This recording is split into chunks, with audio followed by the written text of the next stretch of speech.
Noticias, tenemos obsequios esta mañana, tendremos a 3 personas ganadoras, estamos sorteando un juguete para aquellos niños y niñas que nos están escuchando y también tenemos 2 pases dobles de cortesía para, son de admisión general, para la entrada de la Expo GAN Sonora 2026. Comuníquense por WhatsApp, déjenos sus mensajes y por acá les anotamos y con gusto entran al sorteo que realizaremos al final de este espacio.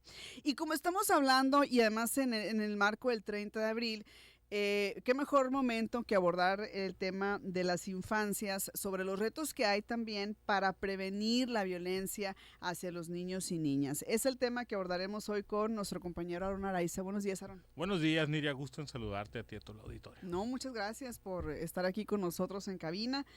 Muy interesante el reportaje. Cuéntanos un poco el contexto del tema.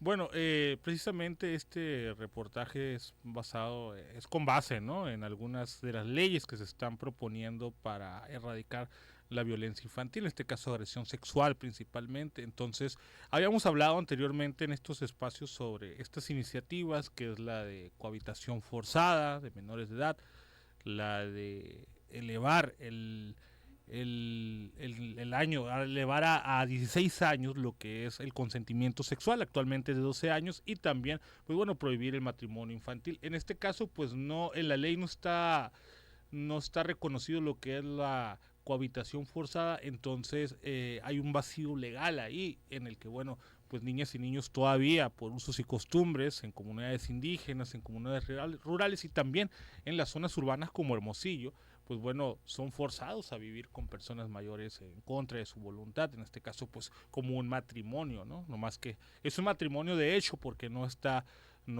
concretado ante la ley, ante el registro civil, pero bueno, son tipos de agresiones, hay tipos de violencia y bueno, poco se habla de ello y precisamente preparamos este trabajo para visibilizar un poco lo que se vive. Sí, ¿no? claro, vale la pena visibilizar esto. Oye, y qué mejor que poder tener también vía telefónica la compañía en esta y la participación tan valiosa de Malú Galaz, especialista en sexualidad integral, tallerista y conferencista, quien nos va a acompañar el día de hoy también en la presentación de este reportaje de Aarón Araiza. Malú, buenos días, un gusto, ¿cómo estás?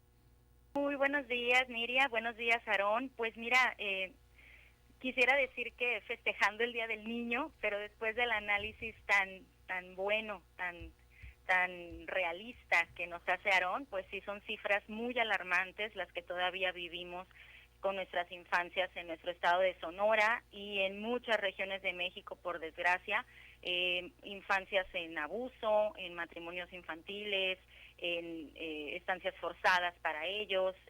Los niños todavía no conocen la palabra ni siquiera consentimiento.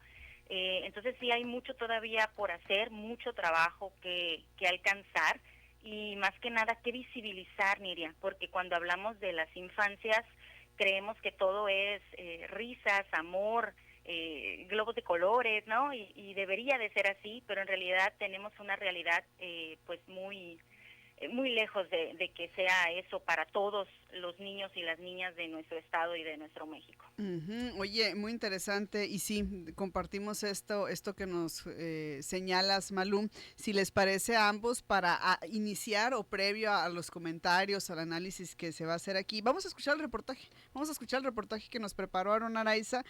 Sonora refuerza acciones para proteger a niñas y niños de la violencia y regresamos.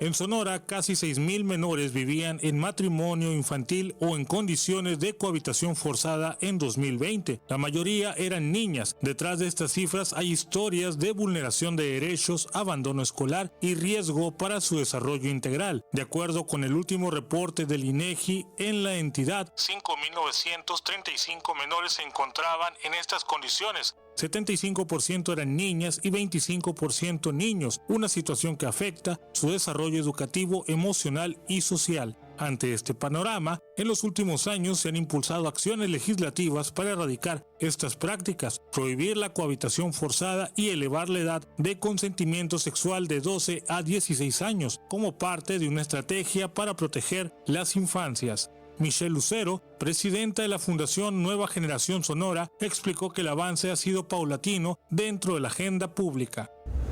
Tienen que considerar y poco a poco se va avanzando en esta agenda temática. Aquí en Sonora analizamos los últimos 8 años de las últimas 3 legislaturas, las 2 anteriores y la actual, y encontramos que en total se han presentado 2.063 iniciativas en general en estos 8 años.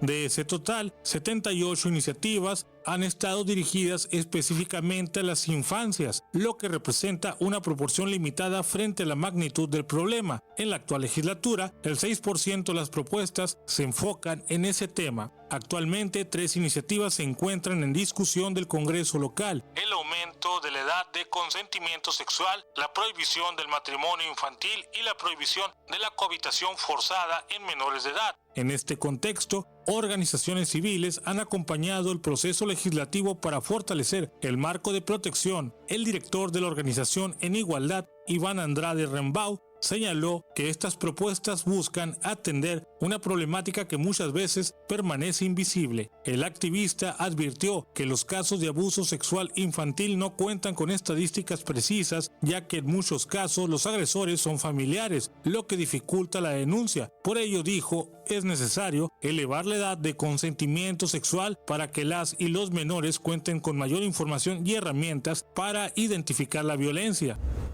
En esta iniciativa presentada por parte de la diputada, nosotros lo que hicimos fue tomarla de referencia, y aún estábamos trabajando de manera paralela pero bueno, se presenta la iniciativa por parte del Congreso, y lo que nosotros hicimos como organizaciones civiles fue tomar esta coyuntura y sobre esa iniciativa trabajar esta propuesta para fortalecer lo que ya es.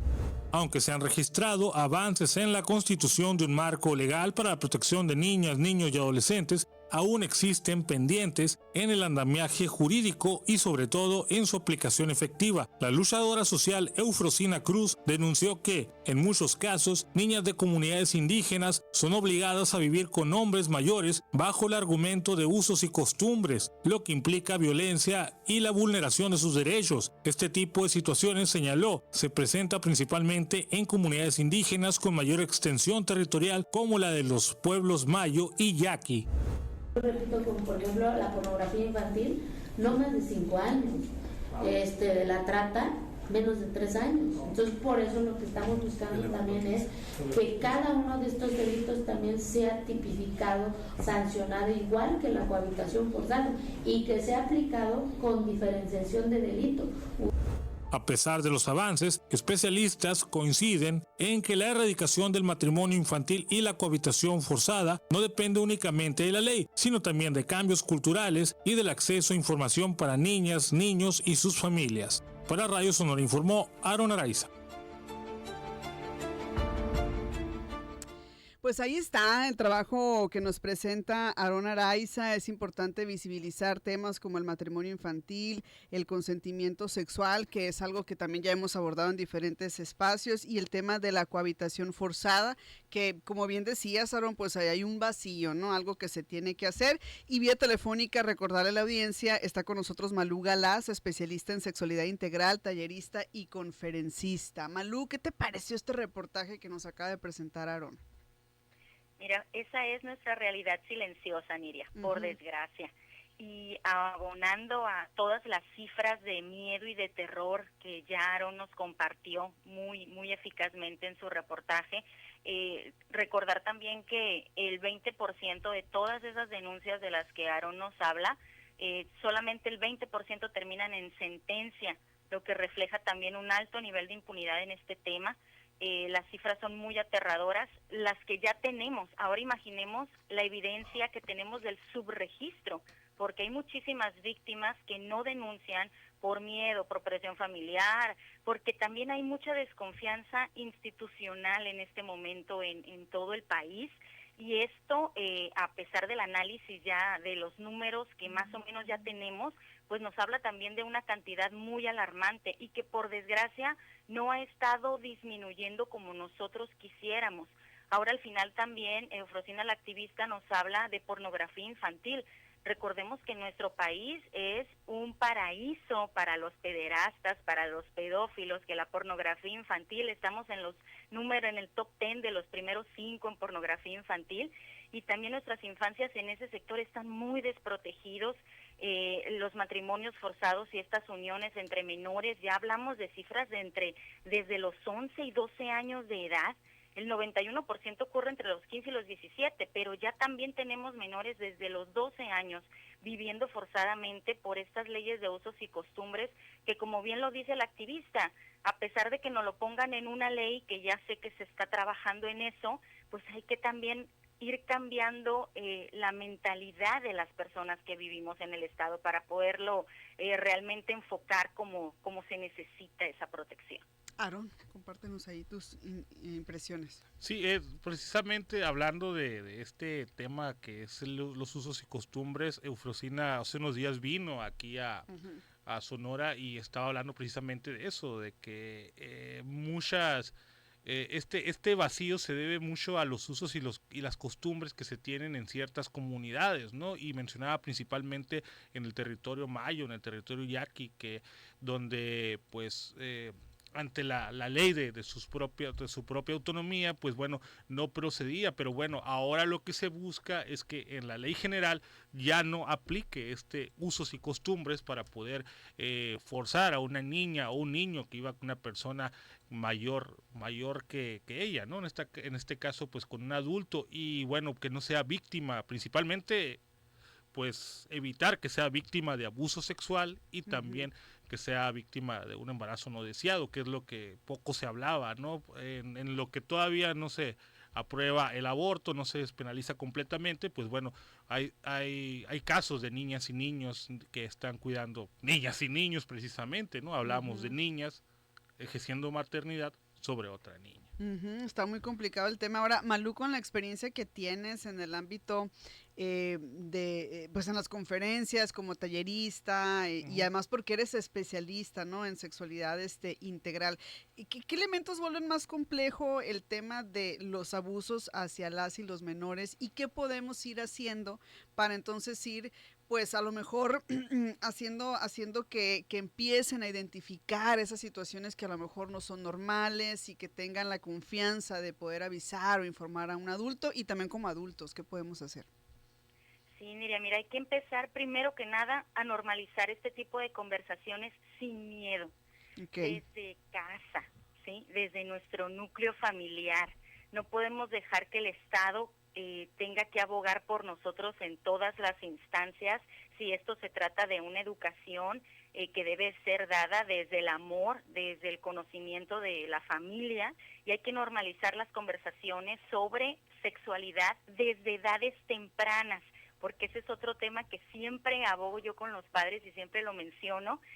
Tenemos que empezar en edades cada vez más tempranas a hablar de sexualidad con nuestros niños, con las palabras correctas y adecuadas, pero la hipersexualización sexual que hay ahora en todas las redes sociales, en todos los medios de comunicación, nos hacen que cada vez tengamos que empezar desde más chiquitos a usar las palabras correctas para educarlos en todo el sentido de la sexualidad, y eso también les va a generar a ellos un conocimiento, y ese conocimiento es poder para ellos, poder para decir, eso no se hace. La palabra consentimiento, Niria, es un concepto muy clave que es muy poco trabajado en las infancias. Todavía normalizamos frases como, dale el beso al tío porque es tu tío, ¿sí? Abrázalo porque es tu primo y lo tienes que abrazar. Y eso hace que nuestras niñas y nuestros niños piensen que no tienen derecho a decidir sobre su cuerpo. Se normaliza tanto que nuestras infancias empiezan a confundir los límites que ellos pueden pedir y dificulta completamente identificar para ellos situaciones inapropiadas. No les estamos dando la capacidad para que ellos puedan decir no o pedir ayuda, porque sentimos que nos van a regañar, así como nos regañan cuando vamos a la casa del tío y nos obligan a darle el beso, que probablemente no queremos hacer. Entonces, ese tipo de realidades tan cotidianas que nosotros podemos llegar a ver tan sencillas y que son tan normalizadas en todas las familias, hace que yo ya pierda como niño, como niña, como adolescente, la confianza que yo debo de tener en mi familia, ¿sí? Fortalecer la educación en consentimiento también desde edades tempranas en los niveles educativos. Hemos tenido este boom de publicidad cada que volvemos a entregar los libros de texto de la nueva escuela mexicana, en donde los padres, ¿cómo le vamos a poner en la clase de biología el pene y la vulva a mis niños si están chiquitos, si tienen 8, 9, 10 años? Cuando en realidad ellos necesitan conocer sus aparatos reproductores desde edades tempranas, porque es la normalidad de conocer la biología de tu cuerpo, y desde ahí Niria nos habla de ese tabú en donde a nivel familiar todavía nos hace mucha falta hablar sobre estos temas desde casa para poder proteger a todos nuestros niñas y nuestros niños del abuso infantil que hemos estado viviendo a lo largo de estos años. Oye, es bien interesante esto que comentas del consentimiento, de cómo estamos educando a las niñas y a los niños en casa, porque justamente y desafortunadamente muchos abusos de estos ocurren dentro de las familias, personas que son conocidas o que de alguna u otra manera han convivido con ellos, ¿no? Y esto pues vuelve el tema más complejo. ¿Cómo ves esta situación, Malú, también con la experiencia que has adquirido? ¿Y qué señales también o qué pueden hacer los papás para poder identificar estas situaciones? Que lo mejor es prevenir, por eso nos estás platicando y nos estás contando todo esto, pero cuando ya desafortunadamente se da una situación, ¿cómo pueden actuar los papás y las mamás? Sí, mira, efectivamente, como lo hablas, de ahí viene ese subregistro que no tenemos en nuestro país, porque efectivamente el mayor porcentaje de abuso se da precisamente dentro de nuestro entorno familiar o dentro de nuestro lado conocido, por así decirlo, y no hay denuncias. Eso hace más complicado y más complejo el denunciar y el que nuestros niños nos hablen de lo que deberían de estarnos platicando, ¿no? Muy importante, Niria, primero que nada, revisar nuestros cambios emocionales en nuestros niños. ¿Quién más que nosotros como mamá, papá o tutores de los que siempre estamos con ellos? Hay cambios emocionales muy repentinos en ellos. Por ejemplo, que les dé ansiedad sin ninguna causa clara. Niños que normalmente podían ir a dormir sin ningún problema solos, o quizás acompañados, pero se dormían primero que los hermanos mayores o que los adultos, y de repente tienen miedo o ansiedad. Hay una constante tristeza o una constante irritabilidad, algo que era normal solicitarle al niño, ve y tira la basura, lo puede generar ya con irritabilidad, el hecho de alejarse de quien, de la parte con la que se sienta protegido, mamá o papá. Los podemos escuchar ya diciendo cosas de muy baja autoestima, como no valgo, o hacen algo malo, cualquier cosa, y empiezan a decir que ya todo es su culpa, a recriminarse. Y las pesadillas o problemas para dormir también son muy recurrentes cuando empezamos a ver ya comportamientos de abuso. Cambios también en la conducta, Niria, aislamiento, dejar de convivir, niños que normalmente se la pasaban pues jugando en casa, fuera de su cuarto, de repente se aíslan, quieren estar solamente encerrados o lejos de hermanos o de papás o de tutores. Empiezan a tener conductas regresivas, se le llama a nivel psicológico, como volver a mojar la cama, que es algo bien común, que ese sea una etapa regresiva en ellos. Y obviamente evitan a ciertas personas o ciertos lugares específicos. De verdad, papás, mamás, abuelitos, abuelitas, tutores, es bien importante escuchar a nuestros niños y a nuestras niñas. Entre todas las cosas que nos cuentan, de verdad, normalmente nos dicen, no quiero ir a ese lugar, no quiero ver a esa persona. Y hay reacciones también exageradas al contacto físico. Antes eran muy apapachadores o los abrazábamos y no había problema, o el besito en el cachete, y de repente empiezan a tener reacciones muy agresivas o muy exageradas a ese tipo de contactos físicos. Esas son más que nada las señales de alerta entre cambios emocionales y cambios de conducta que nosotros podemos revisar o que nosotros podemos ver, ¿no? Aaron. Coincido con lo que dice Malú. Digo, también desde pequeños hay que quitarles pues esta vergüenza, ¿no? De platicar, de enseñarles, y sobre todo decirles que su cuerpo es propio, ¿no? Que pueden rechazar, que pueden decir, que tienen que denunciar cuando alguna persona pues se le acerca, principalmente en este tipo de casos cuando son familiares, ¿no? O cercanos, en este caso, que muchas veces, en muchos de las ocasiones, por ser algún tío, el abuelo, incluso el padre de familia, pues se reservan o no quieren hablar, no quieren denunciar. Es importante tener esta confianza con las niñas y niños para que digan y puedan denunciar cuando están siendo abusados o tengan algún acercamiento, algún tocamiento que no es debido, ¿no? En este caso. Así es. En el ámbito legal, en el ámbito legislativo, Malú, yo te preguntaría qué es lo que te parece más urgente, qué es lo que ya sí o sí se debe de modificar, de cambiar, y qué instancias además pues también deben de estar muy pendientes de estos temas si hablamos ya de las acciones para reforzar la protección a niños y niñas de la violencia y de estos casos de violencia de los que estamos hablando. Mira, desde mi perspectiva, programas de protección a la infancia desde instituciones educativas, Miriam. Sí. Por desgracia no hay una capacitación docente real, con protocolos de denuncia real o protocolos de prevención. Entonces yo creo que sí urge hacer una capacitación docente mucho más certera, no una tardecita, ¿no? Así de videollamada o estas de Zoom de 2 horas, porque este tipo de temas son bien complejos de tratar. Sí se necesitan protocolos de denuncia bien claros y cobertura real en todo el estado, Nidia, también.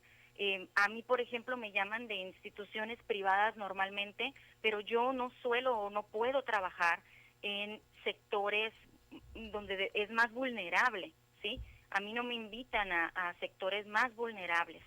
Entonces siento que no hay una cobertura real en el estado, no hay seguimiento de casos, no hay acceso a atención psicológica real. Entonces desde las infancias, si en casa no se ha podido cambiar este tema, sigue siendo tabú o no hay una reestructura bien, por lo menos las instituciones educativas sí necesitarían empezar a generar programas de protección a la infancia desde las instituciones educativas, que es donde podemos también encontrar las señales de alerta y darnos cuenta de abusos que estén viviendo nuestras infancias. Aarón, es más urgente. Sí, gracias. Aarón, para ir cerrando. Pues bueno, es necesario seguir como sociedad este tipo de leyes, monitorearlas, cómo se van a estar aprobando y sobre todo participar, ¿no? En los foros de parlamento abierto que hay. Sí. En este caso es muy importante participación como la de Malú, como la de varios, la de todos los sectores aquí involucrados, porque a final de cuentas pues las infancias están viviendo algo que no les debería tocar en este momento. Así es, ¿no? Y es responsabilidad de nosotros desde distintos ámbitos abogar, ¿no? por esas infancias. Así es. Ya está disponible entonces este reportaje especial que nos presenta Aarón Araiza. Ya está en las redes sociales, ¿no? Sí, en las redes sociales de Radio Sonora o también en www.radiosonora.com.mx. Y agradecerle a Malú Galaz, especialista en sexualidad integral, tallerista y conferencista, que nos haya acompañado con su visión, con su análisis, con sus comentarios. Malú, muchas gracias. ¿Algo que quieras comentar o compartir ya para culminar tu intervención? No, muchísimas gracias a ustedes y gracias por el espacio de la visibilización de estos temas que son tan importantes de tratar y de tocar, a pesar de que todavía nos siguen haciendo ruido hablar de este tipo de cosas, y más tan temprano, ¿no? Pero es muy importante ya visibilizar y quitar la leyenda de tabú en estos temas para proteger a la infancia y recordar que no es tarea nada más de las autoridades, es una responsabilidad compartida como sociedad. Muy bien, pues ahí está. Muchas gracias a Malú, muchas gracias a Aarón por habernos acompañado el día de hoy en cabina. Gracias. Muchas gracias. Y antes de irnos, igual Aarón, ¿no? También, pues todos llevamos un niño y una niña adentro. Vamos a regalar acá un juguete. Tenemos a nuestro Blue interactivo. Nada más rapidito recordar a la gente que tenemos también 2 pases dobles de cortesía para el ingreso, pues la admisión general, la entrada general de la Expo GAN. Ya se están anotando, se pueden seguir anotando. Al final de este espacio vamos a dar estos obsequios. Nuestro WhatsApp es el 6628-472364. Se pueden comunicar con el hashtag boleto o hashtag juguete, ¿no? Así nos comenta nuestro productor, Ernesto Gabriel, y con gusto por acá les anotamos. Bueno, muchas gracias, Aarón, por habernos acompañado. Gracias a ti. Muy bien, vamos a mensajes, volvemos. Sonora Noticias, AM.